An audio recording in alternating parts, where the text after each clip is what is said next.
Hello and welcome to the GRADD Dialogue. You know, every year we talk about the Americorp program at the GRADD office, and I think this is a time the new program begins in September. And I have with me as our guest David Clark. Dave Clark is Americorp program director for GRADD.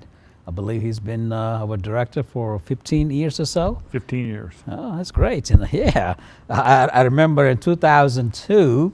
He started on the Americorp program as a member. That means as a one of the member on the program, and since then he has taken over as a director, and we are so proud to have him.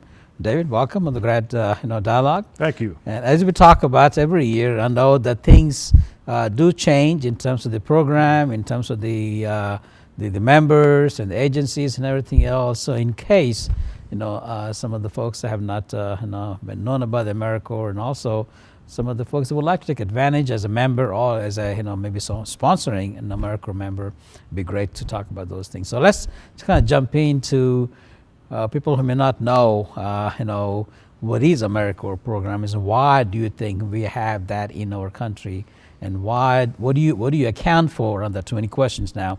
The success of the Americorp for over, was 20 some years now.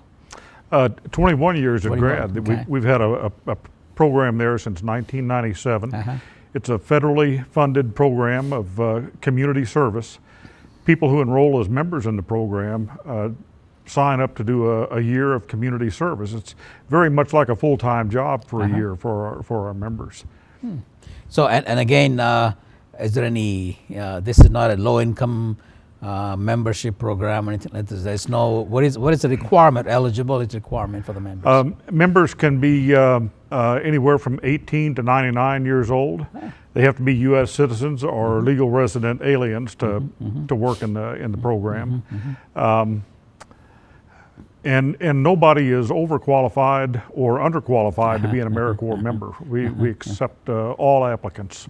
So over the last 21 years that you said that we have it at GRADD, we must have gone through, what, thousands of members? Not thousands, but we have gone through 635. Wow. 635 people have served a year of community service, earned a paycheck, and an education award. So even if it is 600 or so, and they get, that means if somebody stay a year or 2 years, we're talking about, we have given something like 1,200 years of experience to these members? Well, actually, the 635 would be, some of those people served 2 years or possibly 3, but it's still a lot of time put into community service.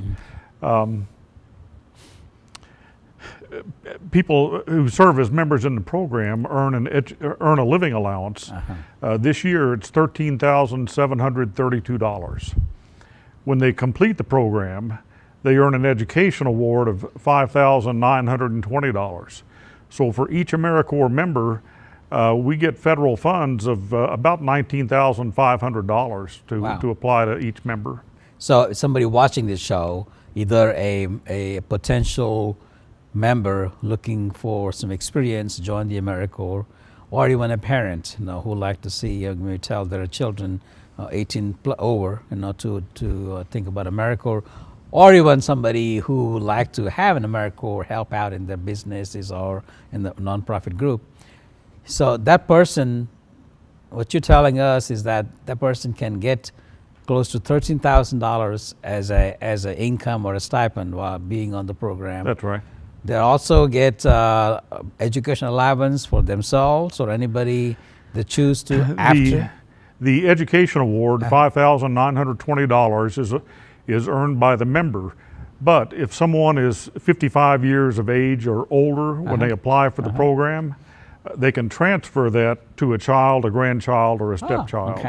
So they have, our more mature members have that option. Now I know we are kind of putting the dollar numbers on all those things, and they also get some other benefits as well.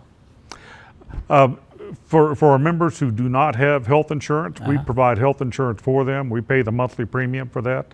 There's a child care benefit that some of our members may qualify for based on total family income.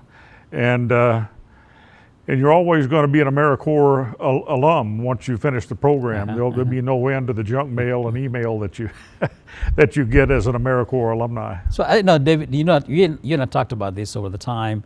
It's kind of no-brainer. If somebody who is thinking about what to do in their life, 18 years or older, or maybe at some crossroads, and want to get some experience, to have a career or something, this would be the great, way to get experience, get health insurance, get allowances and everything else, and then hopefully, have a better path for the future and for their family.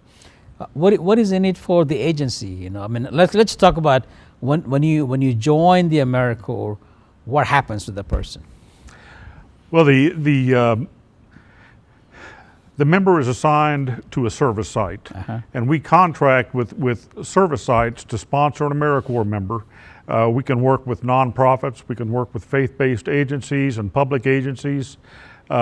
Those sites pay $5,250 to sponsor an Americorp member. I see. For that money covers administration and travel and training and insurance and a lot of expenses we incur at GRADD.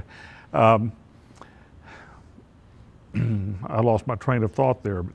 But the service sites you're talking about. The service site. They get the services of the Americorp member. The member is roughly the equivalent of a full-time employee for that site. They serve a minimum of 1,700 hours I see. Over a year. Okay, and you dictate the service site or the agency to provide certain types of job for the Americorp, or the service site requested that, hey, I need somebody to work on this area? There are three things that we want members in our program to do. We want all of them to be able to work with seniors. We want them to provide socialization, which reduces isolation and prevents unnecessary hospitalization.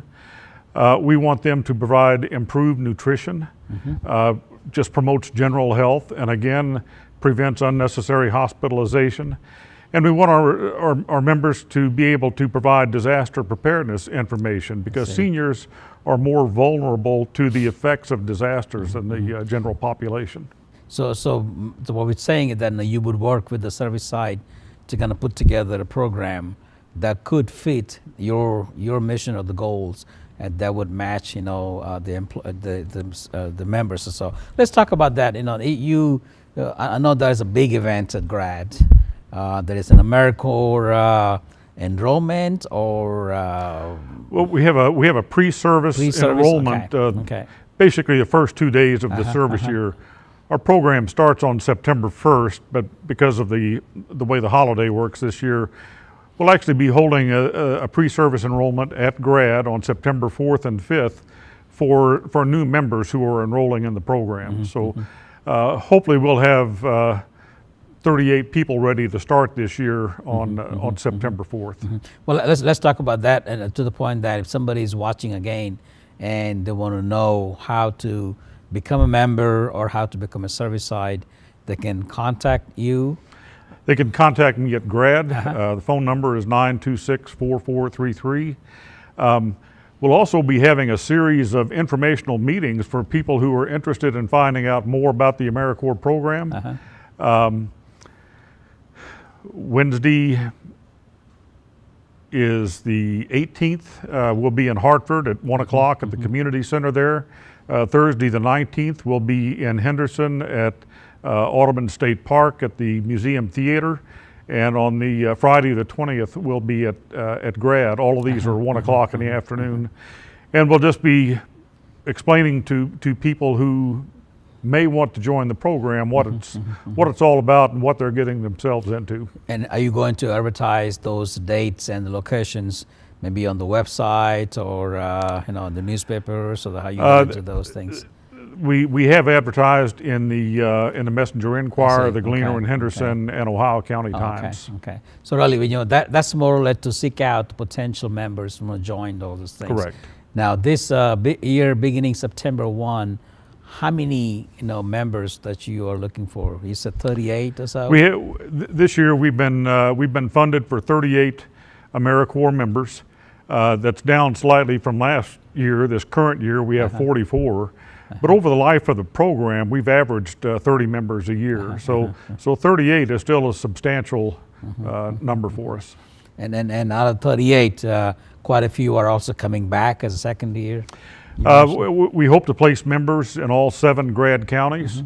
Roughly half of those 38 will be coming back for a second or even a third year, and about half of the spots we'll be looking to fill with new members. So that means a member can serve 2 or 3 years. Members can serve 2 years and get 2 education awards at the end of each year. They can serve a third year, but they would not get an education award at the end of the third year. And as are many of these members become a full-time employees at those agencies after 2 years of experience?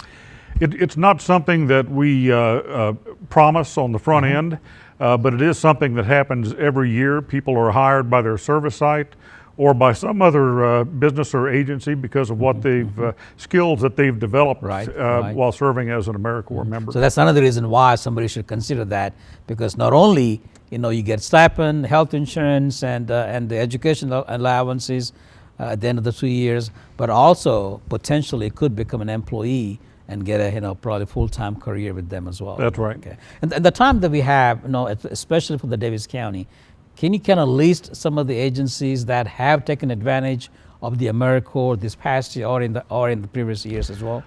Oh, just to name a few, we have in the 7 GRADD counties, we have a number of the senior centers who sponsor Americorp members. Like Elizabeth Mundy Center? Okay. Like the Mundy Activity Center, Hancock County, Whitesville, Ohio County senior centers all sponsor members. We have a number of living facilities, similar to the Pleasant Point Apartments or Red Banks Regency in Henderson, those types of places. We place members with hospice. And we also work with some disaster preparedness agencies like Davis County Emergency Management and Ohio County Emergency Management. So really, it's as long as you're nonprofit and provide some connection to the seniors, either in senior services or even providing emergency services for the disaster preparedness, you're eligible to receive an Americorp member. That's right. Okay. Now, David, I think that's a great great concept. And I think when we mentioned about 600 some plus members over the years, and they get about 13,000 a year, you can add up all those things, and you can imagine that we have taken advantage of so much, to help out the members and the citizens, because it's not the member itself, but it also helps their family, as they go on as well. It's a win-win, both sides, and the agency too. 3 wins there. So in the end, this kind of reminds me of a domestic Peace Corps in a sense.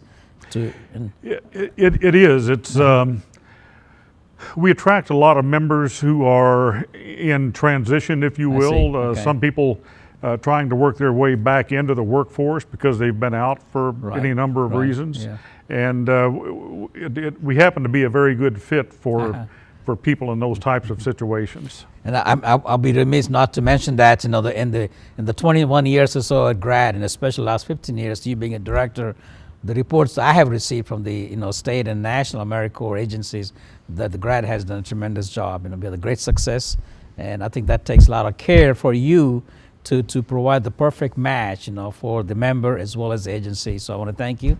So anybody who would like to know more about Americorp program or how you become a member of the Americorp or sponsor a member for your agency, please contact Dave Clark at the GRADD office. The number is 270-926-4433. David, wish you best of luck, and as you begin on the September 1, the new program. Thanks, Jiten. Thank you, and have a great day. Hello, and good afternoon, and welcome to the GRADD Dialogue. Alzheimer's and dementia used to be a word that people are afraid to even say things in the past or even understand what's going on. Nowadays, I think it's a mainstream words and people want to know about it. They have seen themselves or family members and hear all the time about so-and-so having a dementia and not all kinds of different Alzheimer's. So we have today, my guest is Amanda Morris. She is the professor of the social work at the Brescia University. And she also received the Bachelor's of Social Work from Brescia and went on to get the master's degree from University of Louisville. And and she is the 2018 End Alzheimer's Walk, or the Walk for the End Alzheimer's Committee Chair. And we're going to talk about that walk. Along with that, what is happening, and what can you understand, or how you can understand, what are some of the resources available, to really get a handle on, how to overcome the Alzheimer's, or even how to take care of somebody who has an Alzheimer's. So Amanda, welcome on the GRADD Dialogue. I know that last time we met, you indicated that you were guest speaker at the Aging Council that we have. Again, let's talk about that Alzheimer's and Alzheimer's Committee Chair, or committee and the chair. And there is a walk for that. When is the walk scheduled for 2018? The Walk to End Alzheimer's for Owensboro is scheduled for August 25th. Okay. And the ceremony that we use to open the walk will begin at 9:45 a.m. That's going to be at Smothers Park. So we do a very emotional and sentimental ceremony to open the walk. And I don't know if for those who have been to the walk before, that's called a Promise Garden ceremony. And what happens there is each person that walks gets a forget-me-not flower in different colors. So you choose a flower based on your why you walk. So we have flowers for caregivers, we have flowers for individuals who are living with the disease, we have flowers in memory and honor of loved ones. So and last year we introduced the white flower, which is one flower that we have that represents the first survivor that we hope to get from the walk itself. So that ceremony begins at 9:45 and the walk will begin at 10 o'clock. And where do you walk from Smothers Park? We walk a little over a mile and just a very short walk in a rectangle shape, and then back to the park itself. Now hopefully the weather will be a little better than 95 degrees. Yes, last year we had it at the last weekend in August as well. We had beautiful weather. Right. It was not hot, and it was actually a lot less windy compared to what we've done in the fall. So we stuck with that day for this year, and we're hoping that the weather works out well. The good news is too that in order to participate, you do not actually have to walk. I see. So if you have individuals who are not able to complete a mile walk, then they can rest in the park benches, but they can still be there to support. So let's talk about why do you do this? Why there is a committee of walk to end Alzheimer's, and that's not going to take away the disease, but why do you guys want to do that? Sure. So we are working to raise funds for the Alzheimer's Association. So the Alzheimer's Association is the leading nonprofit agency for Alzheimer's research, support, and care. So that's what we're doing. We raise as much money as we can, but the walk isn't only about raising money. So you can create a team for the walk without raising $1. There is no minimum amount you have to raise. We hope to raise money, but we also hope to raise awareness. Because as you started out, that is very true. When you were talking about people don't want to say it, they don't want to, really confront this disease because of how sad it is and how just devastating it is for individuals who have the disease and those who are caring for loved ones. And this is not just the Owensboro event. No, this is a national. Yes, it is a national event. So the Alzheimer's Association has regions, and we are in the region that serves Evansville, Jasper, and the Paducah area as well. But all of the funds from the Owensboro Walk go to the Owensboro community. So the funds are divided. The best way for me to explain it is the majority of the funds go to the local programming. And do you want me to go ahead and talk about that, or you want me? Okay. Yeah. I was going to say that, or I don't know what happens to the money. Yeah. So, yes. Right. So a lot of people want to know that. If I'm going to support this cause, yes, where is my money going? And the Alzheimer's Association helps to support caregiver support groups. So here in Owensboro, Wellington Park graciously hosts a support group on the third Thursday of every month in the evening, and that is led by Brenda Eisenberg, but that is affiliated with the Alzheimer's Association. So the Alzheimer's Association supports that. So they train the leaders of the support groups. They help to get funding for snacks for people while they're there. And that is a time where caregivers can be with other people where they know I'm not the only person who is dealing with this. And they can help each other to problem solve when they don't know how to communicate with their loved one. So if someone's loved one is in the first stage and another person's loved one is in the third stage, they've already lived through a lot of those symptoms that they're experiencing. So they can share what worked for them without pressuring them, without giving them the advice, without making them feel like they're the only, they have all the answers, but they can really be a support system for one another and learn from each other. I don't think, Amanda, will be able to talk about the Alzheimer's, everything we need to talk about in 15 minutes or so. I mentioned about some people either having the dementia or different stages of dementia, or know somebody who had it, or even be a caretaker. So personally, I have two sister-in-laws who work at the Wellington Park for years and years, and they tell me some of the things they experience with the patients and everything else. So before we even get into that, I want to ask you a question. You have a degree in social work, a master's degree. Yes. Why in Alzheimer's interest? Well, when I graduated from Brescia, I began working as a social worker in the nursing home here at a local facility here in Owensboro. And I saw the families who experienced this, and also obviously the clients that I served. I was able to serve as a program director for a specialized dementia care unit for 2 years during my practice experience, and I was able to get to know them and be able to really focus on their strengths, what they were able to do versus what they were not able to do. And you at the same time you see what the decline that happens, and you just try to make them feel as loved and appreciated and worthy of affection and interaction and life as they always have been, and you can invest in that. So that's how you got interest in Alzheimer's and saw the first end. Yes.